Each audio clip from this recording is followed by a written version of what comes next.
begin with a request for bill introductions. And first, committee. Do we have anyone on the committee within that? Nope. Okay, in the audience, Representative Proctor. Thank you, Madam Chair and members of the committee. I would like to request introduction of two bills on behalf of Michelle Reichert, who's a Department of Defense lawyer who does liaison between state legislatures in Colorado, Kansas, and several surrounding states. The first bill number, or RS number, is RS 0795. It's about a retrocession of jurisdiction from the federal government to offer jurisdiction on certain cases to counties, surrounding counties. And the other one is RS 0870, which is about communication between the county and installations about children in need of care, and so that they can get into the family advocacy program on the installation. Okay, committee, do you have any questions? Okay, without objection, we will make that request. Thank you, Madam Chair. Thank you. Okay, also bill introductions. Marley, come on up. Introduce yourself.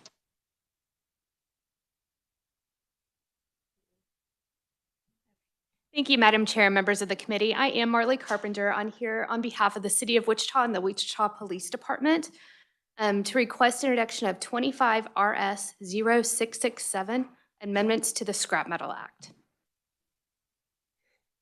Okay, does anyone have any questions on that one?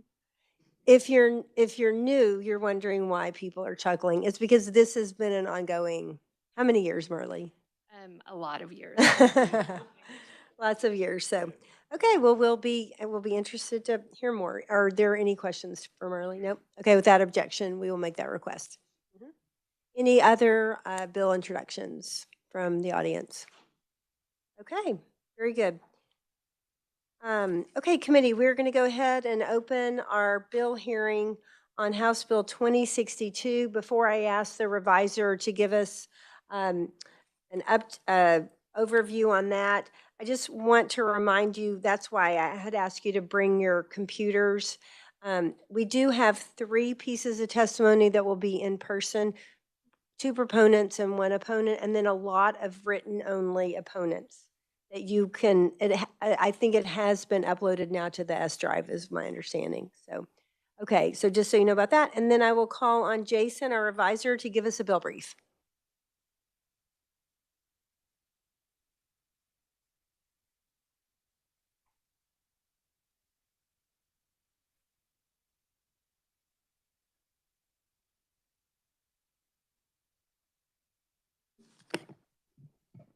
Thank you, Madam Chair. Good afternoon, committee. Happy Kansas Day to everyone. All right, so House Bill 2062 provides for child support orders for unborn children from the date of conception. Very quickly, you should have a bill brief that's got a little more to it, but I'll just hit the high points. Section 1 is amending KSA 20-165. That's the statute that requires the Supreme Court to adopt rules establishing guidelines for the amount of child support that's ordered in the state. Those are the child support guidelines that are issued. They were in fact just updated effective August 1st of 2024. So that's, if you've heard about those, that's the section of law that requires those and authorizes those. Current law there in subsection B requires the court to consider certain factors in adopting those rules, and the bill adds a new subsection B10 requiring the court to consider the direct medical and pregnancy-related expenses of the mother if the child is an unborn child. And then there's a new subsection C that provides the maximum amount of child support to be ordered for the support of an unborn child shall not exceed the direct medical and pregnancy-related expenses of the mother. The new subsection D provides that the amount of child support determined for the support of an unborn child shall be calculated from the date of conception, and interest shall accrue at the statutory rate, and that continues to accrue until the payment of support is no longer in arrearage. Section 2 then gets into the Kansas Parentage Act in the Kansas Family Law Code. That's KSA 23-2205. In this section, we define the term parent and child relationship for the Parentage Act, and the addition in subsection B says for the purposes of this section, the term child will include any unborn child. The reference then to KSA 23-3001 is the next section in the bill that's amended, and the amendment there is to add a definition of unborn child to that provision that's then referenced in a couple other places. And you'll find that at the end of the bill on page 3. It means a living individual organism of the species Homo sapiens in utero at any stage of gestation from fertilization to birth. And that is the bill. Happy to answer a couple of questions, I think. I've been warned are coming. Also happy to tell you some of the procedural history. If you want to know about prior versions of the bill, I do have that ready as well, Madam Chair. Yeah, why don't you go ahead and tell us about the prior versions and what's happened with that? All right, so my records are that on the Senate side, I was in attendance for Senate Bill 425 and did the bill brief, which I then used today again for you. So that was wonderful. That had a hearing in the Committee on Judiciary in January of 2024, so right about this time last year, but it died in committee. So that was Senate Bill 425. On the House side in 2024 was HB 2653. That had a hearing in the Federal and State Affairs Committee on February 15th of 2024. It did pass out of committee and then passed the House March 27th, 83-40. And then it went to the Senate, but died in Senate committee. However, the House put the contents of that bill, or I believe requested the Senate accept the contents of that bill in conference committee as part of Senate Bill 232. So if you look at the history for Senate Bill 232, you'll see that there was an agree to disagree adopted. There was a conference committee report that included the contents of House Bill 2653, and that passed both chambers 82-38 and 25-12. The governor vetoed that bill, and the veto was sustained. There was no motion to reconsider. So that's all the history I have. And what was Senate Bill 425 and the House version 2653, were they identical? As far as I can tell, yes. Okay, thank you. And my brief would indicate they were identical, or at least identical to this bill, right? 425 and this bill lined up well when I went to redo the brief, so. Okay, committee, what questions do you have? Representative Vaughn. Thank you, Madam Chair. Thank you, Jason. I wanted to clarify, I think it's my understanding that in KSA 23-2215 that under current law, a judge can already require under a child support order the payment of all or portion of the necessary medical expenses incident to the child's birth. Is that your understanding as well? Madam Chair, Representative, yes. And the reason I had the statute book is because I forgot to print that section. I printed a couple others, but KSA 23-2215 subsection C provides, in part, there are other pieces too, but, and just as you said, the court may order the payment of all or a portion of the necessary medical expenses incident to the child's birth. And so these are actions under, 2322, which is under like acknowledgement of paternity and the Parentage Act, as I was referencing earlier. So if you're in the Parentage Act and you're trying to establish paternity, one of the orders the court can make is just what you described, yes. Thank you, Madam Chair. May I ask a second question? Yeah. I was just wondering, in the bill before us, is there any outline for what happens to those payments in the case of miscarriage, stillbirth, or abortion?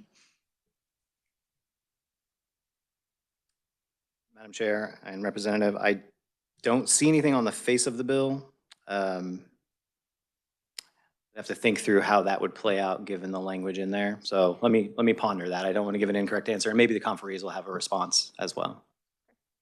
Yeah, if you don't mind, whenever or you get some kind of response. It's a good question. I just don't want to give an incorrect answer without giving it a little more thought. Absolutely. Thank you. Thank you, Madam Chair. Other questions? Representative Carmichael.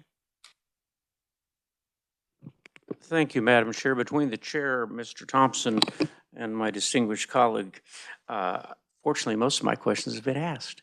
However, is there any substantive difference then between what's provided for in this legislation as opposed to the existing law insofar as child support payments to or on behalf of a pregnant mother. And maybe it's mandatory versus discretionary, I don't know. But I'm trying to find out, what do we accomplish that is different in this bill than the existing law?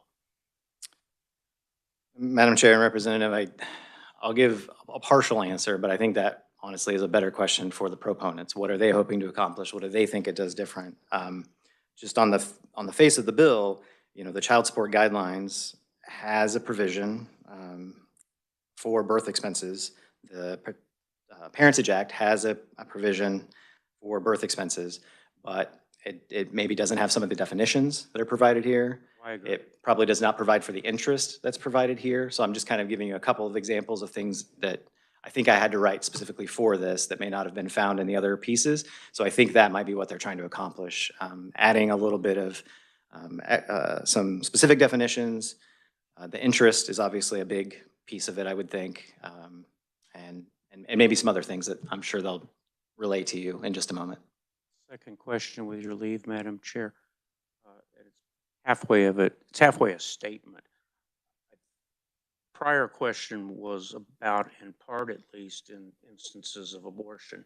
And this statute, I think, by its specific terms, relates in part to elective abortions and says generally that these provisions do not apply to the expenses incurred in connection with what's defined as an elective abortion.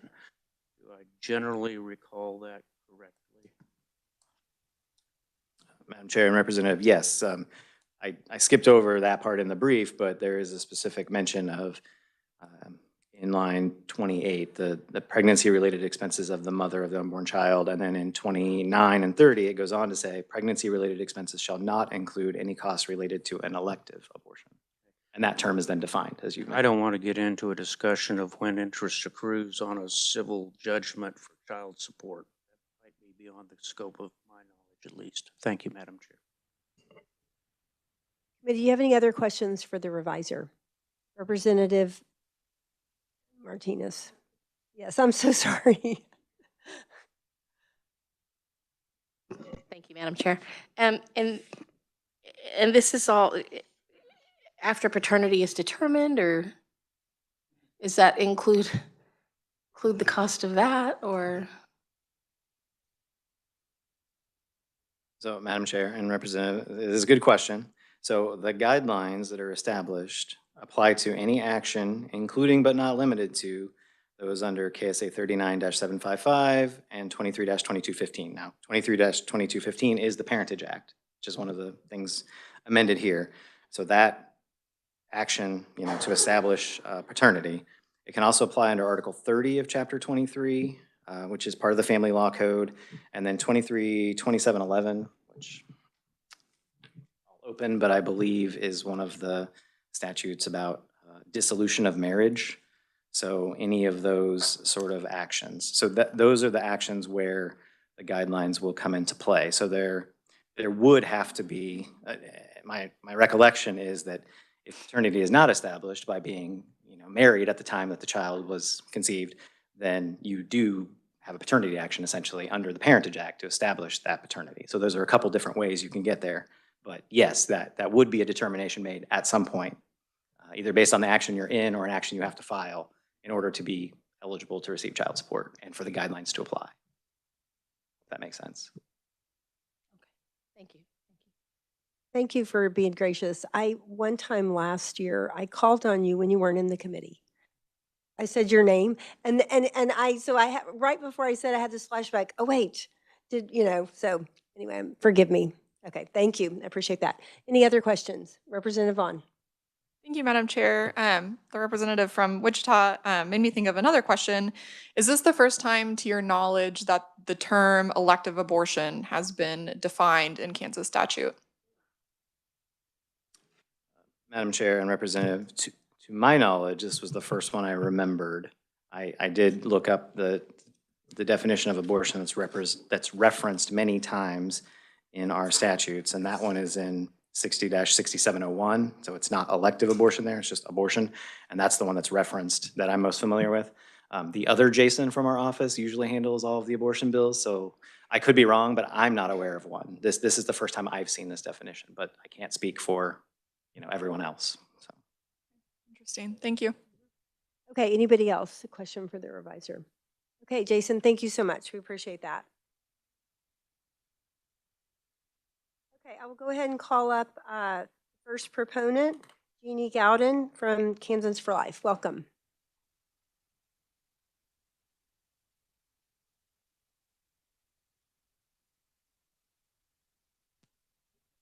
Thank you. Thank you, Chairwoman Humphreys and members of the committee. I'm Jean Gowden, Director of Government Relations with Kansans for Life. I apologize, I'm a little nasally today. Y'all are. But I wanted to thank you for the opportunity to stand in support of House Bill 2062. According to 2023 data from the Kansas Department of Health and Environment, approximately 36% of all live births were to single mothers, and nearly 83% of all abortions were performed on single women. Many women who are facing unexpected pregnancies choose abortion because of financial insecurity or uncertain relationship status, and they deserve the utmost help in their time of need, including support from the father of the preborn child. This bill addresses some of the financial concerns that these pregnant women face by instructing the court to consider the direct pregnancy-related medical and other expenses for the mother of the preborn child when establishing those guidelines for child support payments.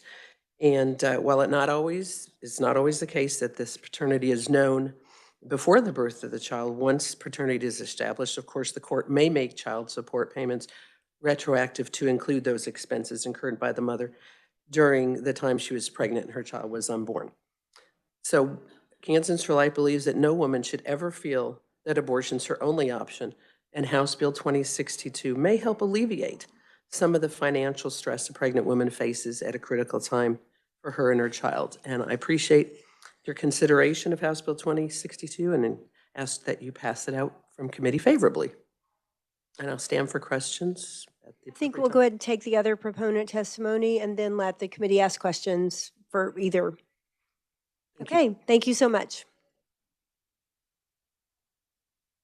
Next, we have Brittany Jones from the Kansas Family Voice. Apologize for jumping the gun there. Committee, thank you for having me. Chairwoman Humphreys and members of the committee, my name is Brittany Jones, and I'm the Director of Policy and Engagement for Kansas Family Voice.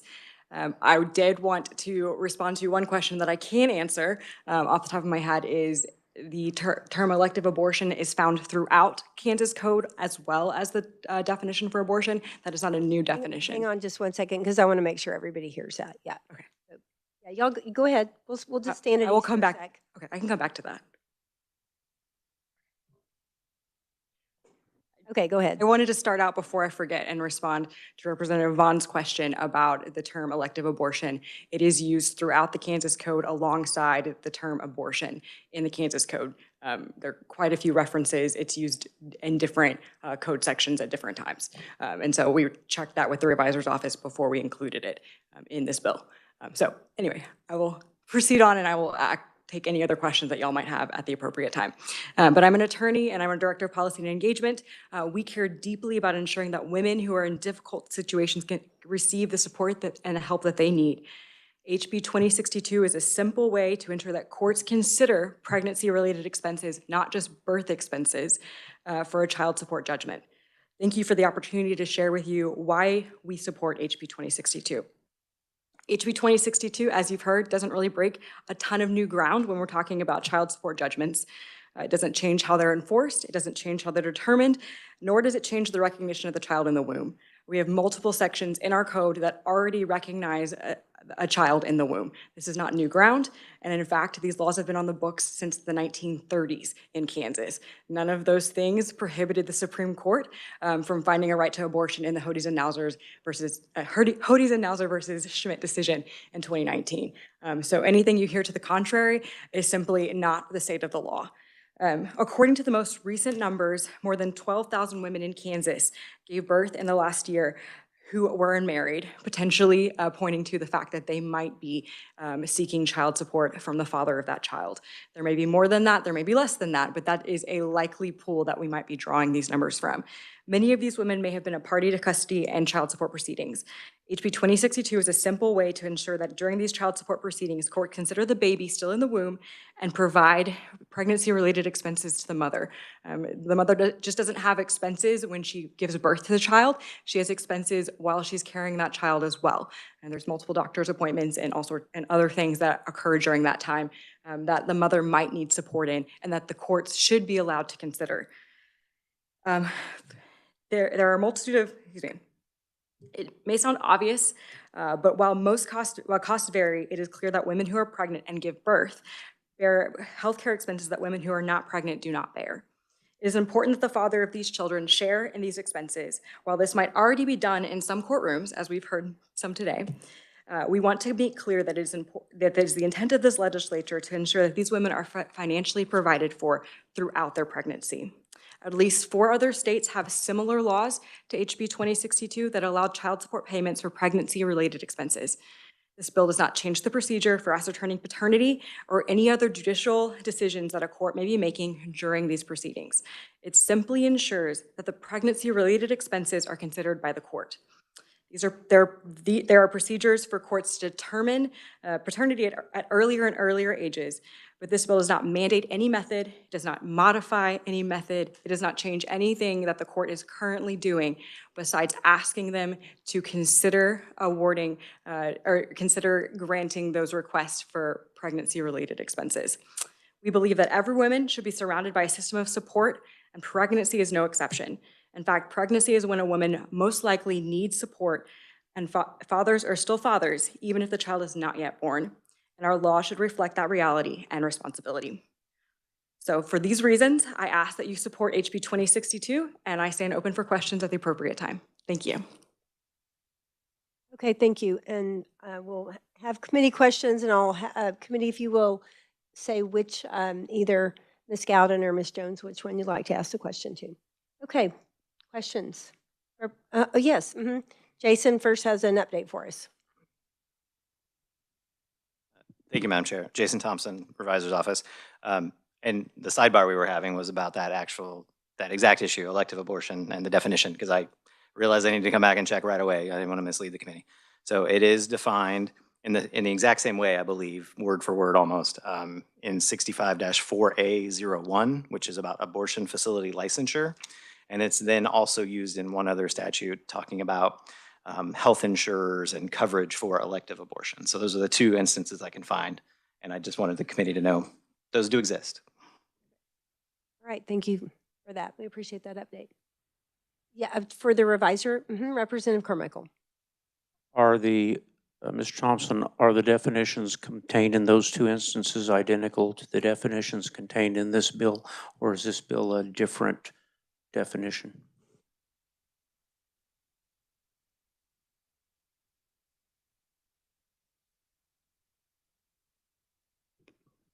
Madam Chair, Jason Thompson again. I did a quick read of both, and it looks like they are, as close as I can tell, identical. I don't believe they're any different substantively. Thank you, Mr. Thompson. Thank you for the leave to ask the question, Madam Chair. Yep. Okay, Representative Vaughn, you had a question for, let us know which one. Thank you, Madam Chair. Probably for Ms. Jones. I'm just wondering, what is a pregnancy-related expense? It's not defined in the bill. That is a little bit open to the court to determine. We want to give the courts as much leeway as possible in how they reward these judgments. But it's anything that's directly related to that pregnancy, a doctor's visit, something like that. Okay, thank you. Committee, other questions? Representative Carmichael. Thank you, Madam Chair. My question is for either of the proponents of this legislation. Other than through amniocentesis, which involves inserting a needle into the womb and extracting fluid to obtain a DNA sample, how do we determine paternity prior to birth? Representative Humphreys, Representative Carmichael, Brittany Jones, Kansas Family Voice. I'll take that question. Like I said in my testimony, we're not changing how paternity is currently determined. If the court, if the child support judgment is being brought after the child is being born, there's lots of ways to determine paternity. Courts already know how to determine paternity, and we are not changing their procedures. Right, and that's the law now. So I thought this was something different. I thought we were going to help women during the term of their pregnancy. So how do we determine the putative father without inserting a needle into the womb and extracting tissue or fluid? So you may be misconstruing my words slightly. The intent of this bill is to assist women with their pregnancy-related expenses. And that does not mean that they receive that child support judgment during their pregnancy. It may come afterwards because sometimes child support payments are retroactive. That's not abnormal or anything different for a family court judge. And so they are allowed to make that determination when they have the information and when they are able, how they determine that paternity. One final follow-up question. Thank you, Madam Chair. So how is this bill any different than the existing law? Why are we doing this? We're doing, Madam Chair, Representative Carmichael, as stated in testimony, the current statutes are not clear that pregnancy-related expenses are covered or that they should be considered even. It just states birth expenses. And so we want to clarify that that should include the entire time that a woman is pregnant. Just 1 second. Representative Osman first. Okay. Thank you very much, Madam Chair. Representative Carmichael asked one of the questions that I was about to ask, so I wanted to take a different tact, and it might, I suppose, go to Ms. Jones as well, given its legal in nature. So in Kansas, a judge is required to appoint a guardian ad litem for anyone under 18, any child under 18 who's involved in a petition for a child in need of care or high conflict divorce. It can also include those that have child support is contested between two parents. So under this bill, would it be possible for guardian ad litem to be assigned to a fetus?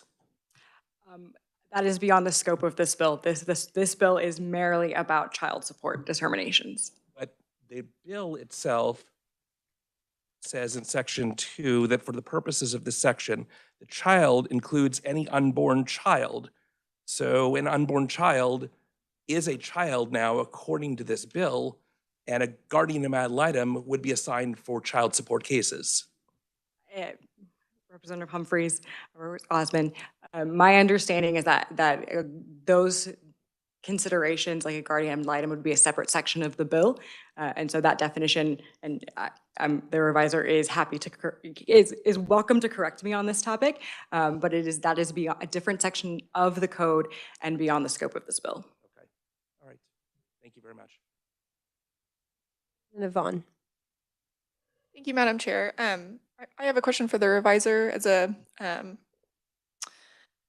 just to clarify something. So what's, I think, being suggested is that in the current paternity law under the judgment orders section, the 22 or the 23-2215, that the payment of all or portion of the necessary medical expenses incident to the child's birth only applies to the actual birth of that child, but I read that to mean medical expenses leading up to the birth of that child or related to the birth of the child. So I'm trying to understand which interpretation is correct, because otherwise I would tend to agree with the representative from Wichita that this bill really isn't accomplishing anything additional.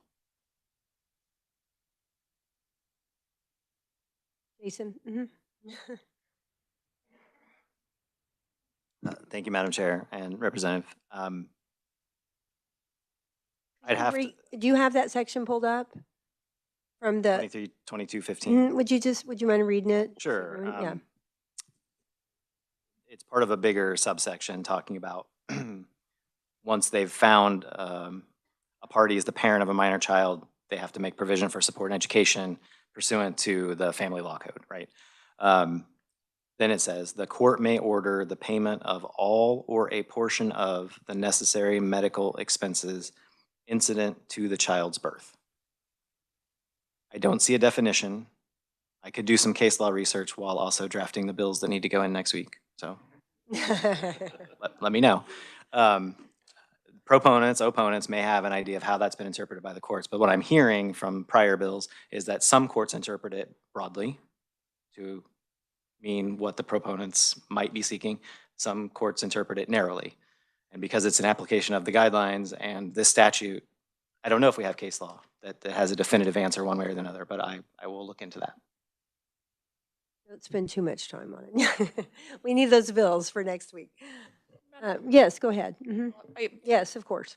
That does help, and I would be interested in some case law. I guess if my thought, though, is that if that was really the intent of the bill, why not amend that section of the bill to include and explicitly state pregnancy-related expenses of the mother, or direct medical and pregnancy-related expenses of the mother? In my view, this is creating a new bill that just codifies fetal personhood and, this idea of what an acceptable abortion is. So I'm not sure that I see the point of this beyond what's already in statute. Thank you. Committee, do you have any other questions? I do. Okay. Actually, Madam Chair, I don't want to Go delay ahead. the reviser in getting the bills out and drafted. I think that's very important. We need to be holding hearings. We all can agree on that. But I would hope that we'd have the chair's indulgence to not work the bill until such time as the reviser has an opportunity to do the necessary research about case law so that we don't make a mistake in the language that we use.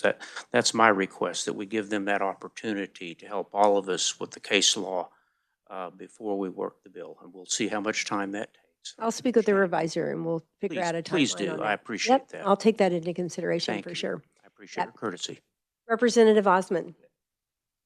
Thank you, Madam Chair. Thank you for your indulgence and a second bite at the apple, I suppose. I might actually ask the representative from KFL to, I've got a question for her as well.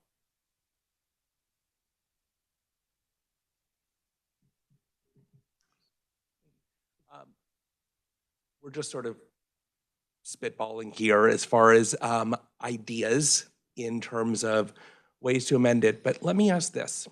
If we were to amend this bill that were to define when child support payments were to start and when what payments both parents would be responsible for in a court of law, to clarify that, but we were to get rid of definitions changing what the definition of a child is, an unborn child, or definitions along elective abortion, or anything along those lines, would the KFL still be in support of this bill?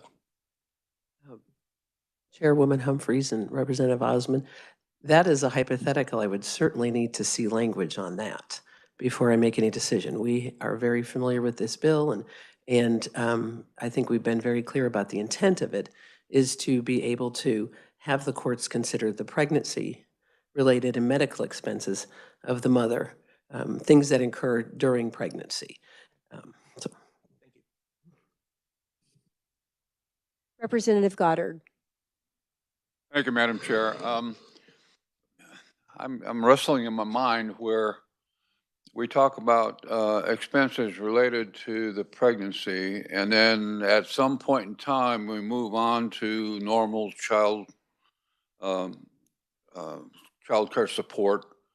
What is the definition? I mean, is it when the baby makes his first cry, or is it when the woman goes into labor?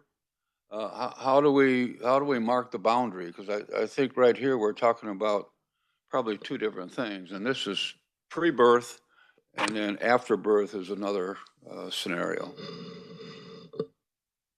Ms. Jones, would you like to answer that?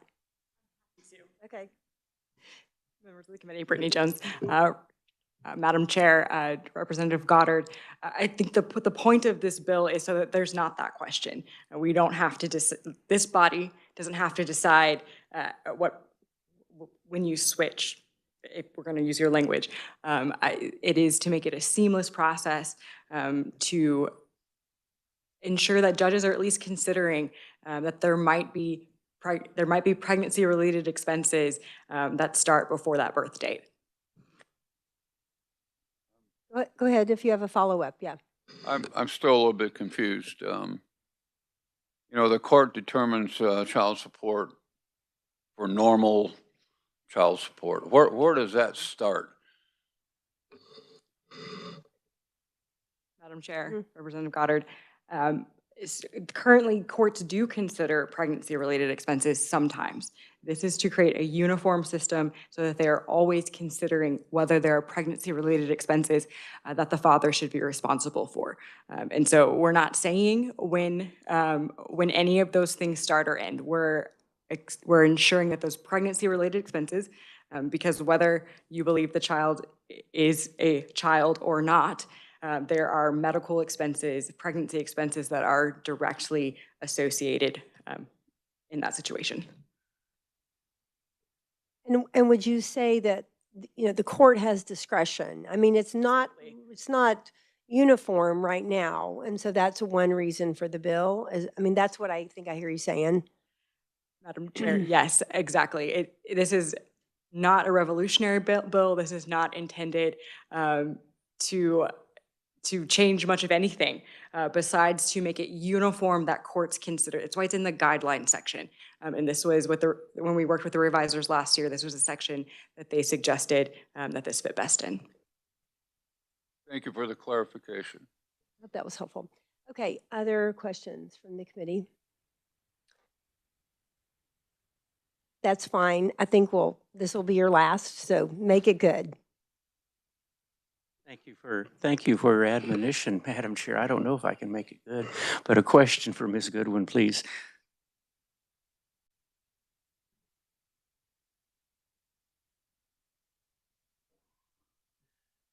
In follow-up to Representative Osmond's question, if on page 1 we were to strike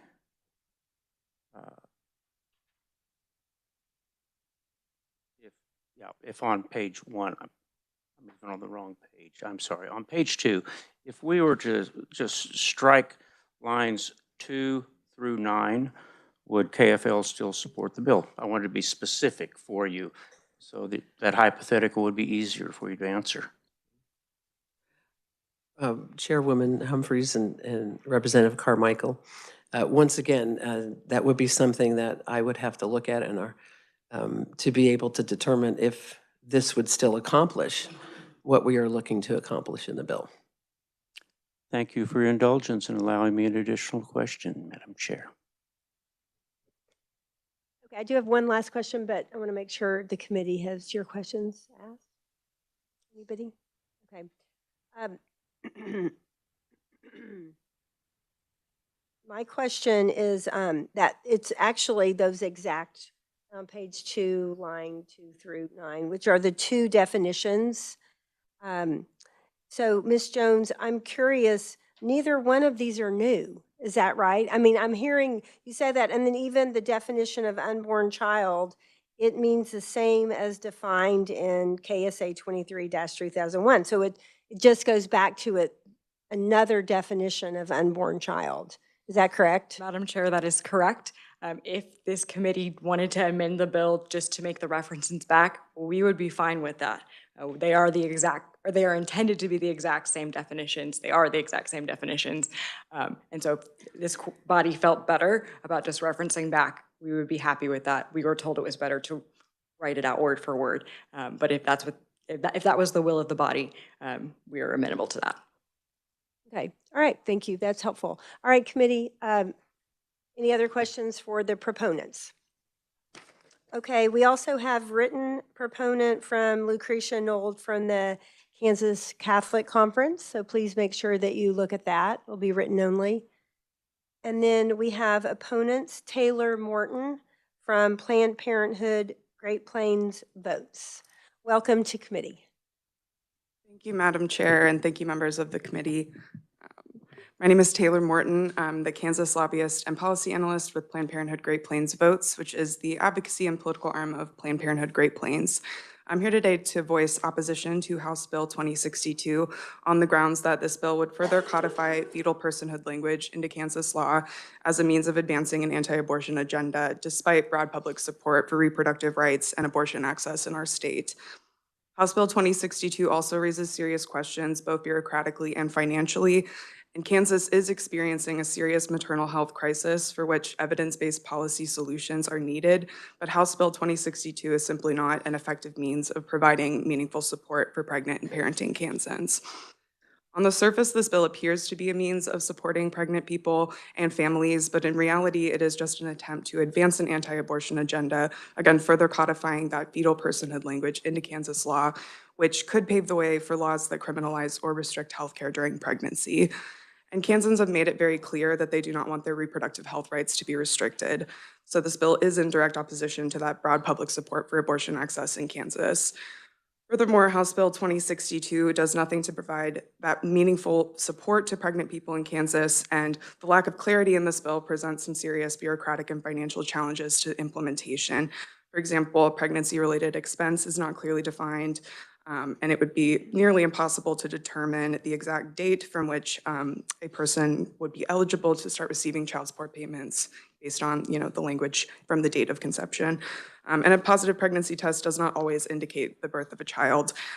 So House Bill 2062 sets forth no real meaningful structure for child support payments during a pregnancy that ends in stillbirth, miscarriage, or abortion. This has already been mentioned. Nor does this bill set forth protocols for instances in which a pregnancy ends with the birth of a child who is then adopted. So implementation of House Bill 2062 would put undue strain on the state's budget and resources, and it is simply not the most effective means of supporting pregnant Kansans. In my written testimony, I included a list of just a few examples of some evidence-based policies that could help address the serious maternal health crisis that we are facing in Kansas right now. So you can refer to my written testimony for more thorough list and the sources from which I gathered these examples. But things like increasing the benefit levels of and expanding eligibility for safety net programming like SNAP, WIC, and TANF, and improving the application processes for such programs. Things like funding for community-based organizations that work to improve Black maternal health and address racial disparities in pregnancy and birth outcomes. And again, for a more comprehensive list, please refer to my written testimony, and I'm happy to provide any follow-up on the resources I used to pull those examples. And like I said, this is by no means an exhaustive list. Kansas families do need meaningful support from the legislature. And in order to support pregnant and parenting Kansans, the legislature should focus on evidence-based policies like these. While House Bill 2062 purports to address the financial challenges of pregnancy and parenthood, all it would accomplish is, again, further codifying that fetal personhood language into Kansas law, which again could pave the way for laws that punish pregnant people seeking essential care. So I ask the committee to consider what I've said today, that further establishing fetal personhood language into Kansas law could set a dangerous precedent that goes against the will of Kansans, that the implementation of this bill raises serious financial and bureaucratic concerns, and that Kansans do need real policy solutions that provide meaningful support during pregnancy in ways that House Bill 2062 simply does not. So with that, I do urge the committee to vote against House Bill 2062. Thank you, and I'll stand for questions when appropriate. Okay, committee, do you have any questions for the opponent? Representative Williams. Thank you, Madam Chair, and thank you for your testimony. You pose an interesting question I hadn't thought about, and tell me if I misunderstood. And maybe I might have Ms. Jones come up too to answer if the intent is there as well. But if a pregnancy was chosen to continue, the mother chooses with the pregnancy and it resulted in a stillbirth, and say that a lot of pregnancy costs were racked up from that. In your testimony, you're saying that you don't agree with those costs being able to be sought out with child support. Thank you, Madam Chair. Thank you, Representative, for the question. No, I don't mean to, in any way to imply to the intent. I'm saying that in the statute, as it's written, it isn't clearly set forth any protocols for how those child support payments, under this law would be carried out. So it's not that, those, or again, I can't speak to the intent of the bill, but reading the language itself, it's just not clear whether, those are considered pregnancy-related expenses. If a person who's eligible for child support would be eligible if the pregnancy ended in a stillbirth. There are just a lot of questions that remain on that side, bureaucratically, and as far as the statute is written. If you don't mind, Madam Chair, can I have Brittany come up? Brittany, do you mind answering the question of say if under this bill, would judges then be able to take into account pregnancy and medical related costs if a pregnancy were to incur, a significant amount of medical expenses? I can imagine a woman having then to endure that cost seems very significant. And I would hope that even in the intent of this bill, they would be able to seek child support from that. Madam Chair, Representative Williams, Brittany Jones, Kansas Stanley Voice. Yes, and I will state that it's unlikely in most situations that a woman would seek child support in that situation. It is something that a woman has to seek. So it's unlikely because it might cost more to go through the process of seeking it than she would actually receive. But if they were significant, as you're implying, which is completely possible under, considering how much medical expenses are for most families and for most women when they're giving birth. So it's possible that a woman would be able to seek child support in that situation. Great. Thank you. Thank you, Madam Chair.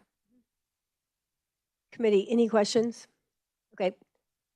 Representative Carmichael, we're going to do 2 questions from everyone, just so everybody knows. What? Well, if you want Got them. 40 minutes You to want them. consider this important Everyone may- legislation and only 2 questions? I didn't say you must. I said everyone may have 2 questions if you want them. Oh, I certainly would like 2 questions. Thank You you, Madam may have Chair. I 2 appreciate it. First, a question for Ms. Ms. Morton. I apologize. I wasn't sure whether it's Ms. Taylor Morton or Ms. Morton, and I apologize. Respond to either. Okay. Well, Ms. Morton, I know a lot of pro-choice people, okay? I'm one of them. And I've been a Planned Parenthood member, supporter, 30 years or more. I don't know of anybody associated with pro-choice movement or Planned Parenthood who thinks that dads shouldn't pay their fair share of the expenses of a pregnancy, including a pregnancy which terminates in stillbirth other than abortion, just because that's what happens. Some pregnancies are lost.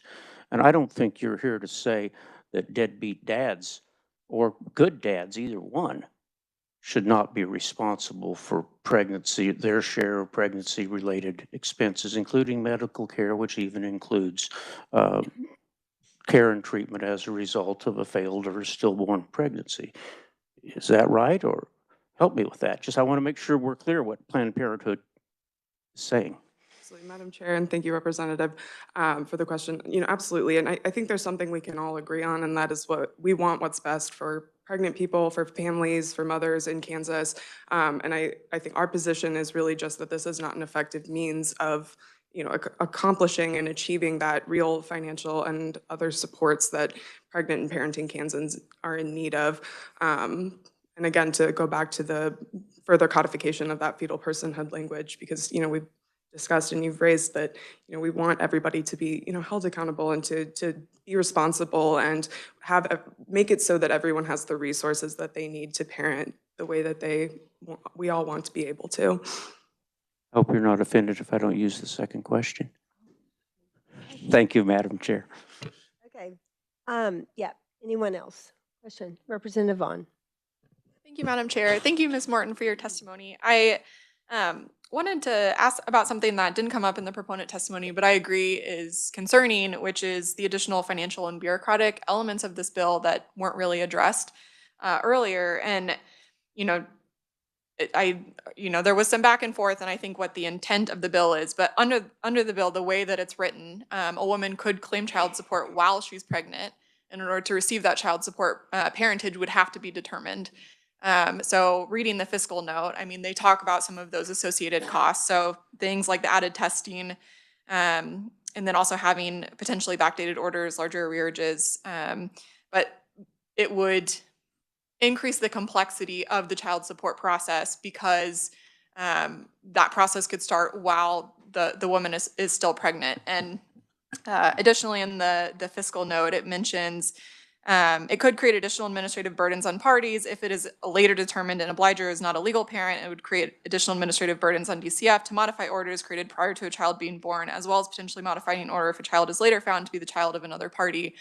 et cetera, et cetera. So I guess my question is, because that's an element of this bill that we haven't really talked about, can you just highlight some of those concerns that you have from your perspective and what you've seen with mothers and children and in the process of receiving child support and the additional burdens that this might create that I think might be unnecessary since our current statutes already allow for this? Madam Chair, thank you, Representative, for the question. I did flag a couple of those things that you mentioned from the fiscal note for this bill. One thing that stuck out in particular was, like you said, the complications with, having to contract for in utero genetic testing. Current, looking at my notes here, current federal regulations do not provide for or allow for parentage establishment prior to the birth of a child, which means state general funds would have to be used. And DCF would likely have to contract for in utero genetic testing services in many cases. And that could, the number from the fiscal note is, it could average $1,750 per instance. So, that's just a very glaring example to me of ways in which financially and bureaucratically this bill doesn't make sense, in addition to the other concerns that have been raised. And again, to go back to the discussion I was having about, some more meaningful and evidence-based policy solutions that, we've seen work in other states. Again, the more comprehensive list is in my written testimony, but, there are ways that we can invest in programming and, improvements to our systems that provide meaningful support to pregnant and parenting people in Kansas. And, that might be a better use of, our time collectively rather than trying to pass this bill, which again is not evidence-based in that same sense.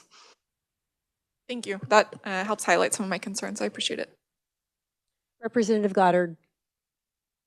Thank you, Madam Chair. I don't want to get too hung up on definitions here, but in the line 2 of the bill, it says providing for child support for unborn children. Is there a definition in statute of an unborn child? Jason. Madam Chair, there is the one in the bill, which can be found on page 2, line 8 and 9. Sorry, that's the reference to the one that is found on page 3. In lines 14 through 16. So page 3, lines 14 through 16. Yep. Yep. So there's one section that references another statute, and then there is a definition at the very end of the bill. If you have the bill on page 3, line 13. Jason, go ahead. Sure.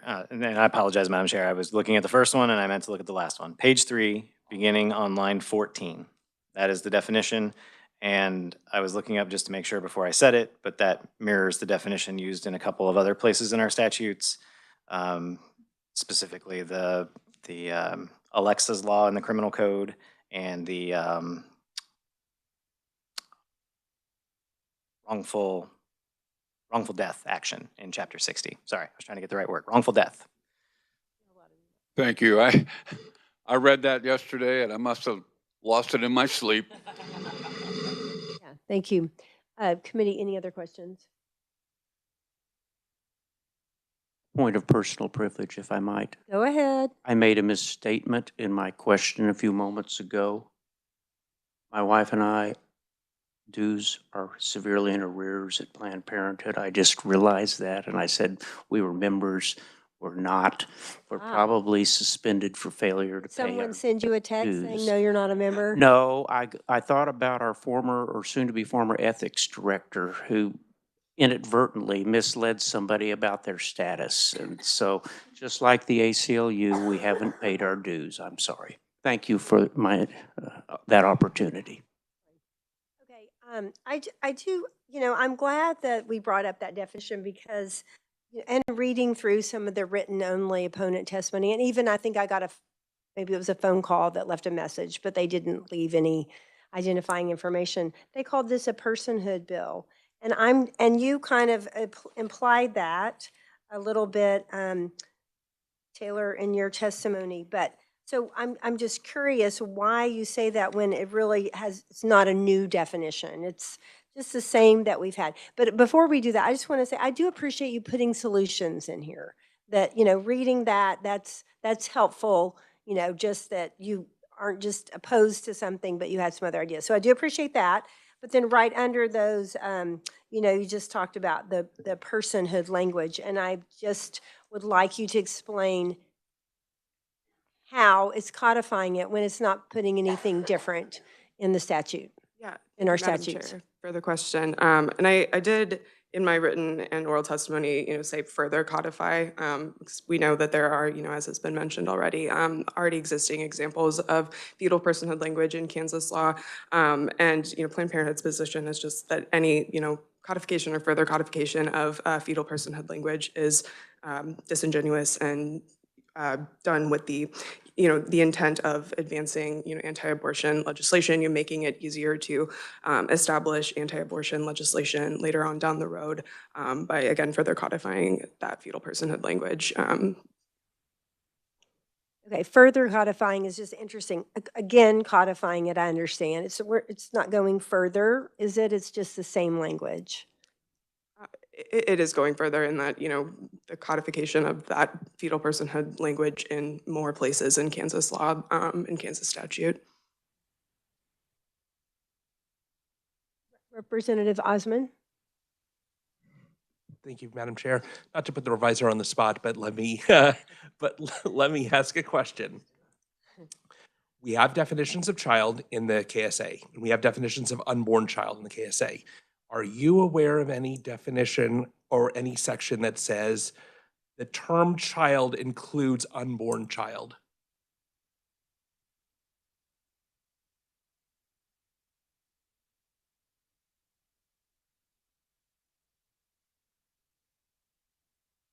That is 17. So, Madam Chair and Representative, Yep. the wrongful death statute says the term person includes an unborn child. So that was the one I was just looking at a moment ago. And the Alexa's law, which is in the criminal code,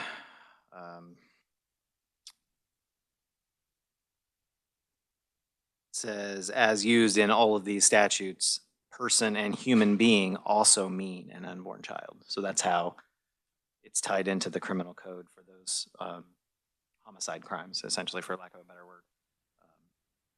So it's usually person or human being means an unborn child, not necessarily child means an unborn child, but I can keep looking for more examples. Any other questions, committee? Representative Vaughn. Thank you, Madam Chair. Second time. Thank you, yeah. This might also be a question for the reviser. I think it is actually the first instance of the use of this definition of fetal personhood in the civil code. I believe all the existing definitions are used in the criminal code. So in that sense, I do believe it is a further codification of this definition in our Kansas statutes. Thank you. Any other questions? Okay, thank you for being here. We appreciate that. Committee, do look at the, there's quite a few written-only opponents. You'll have that on the S drive. And thank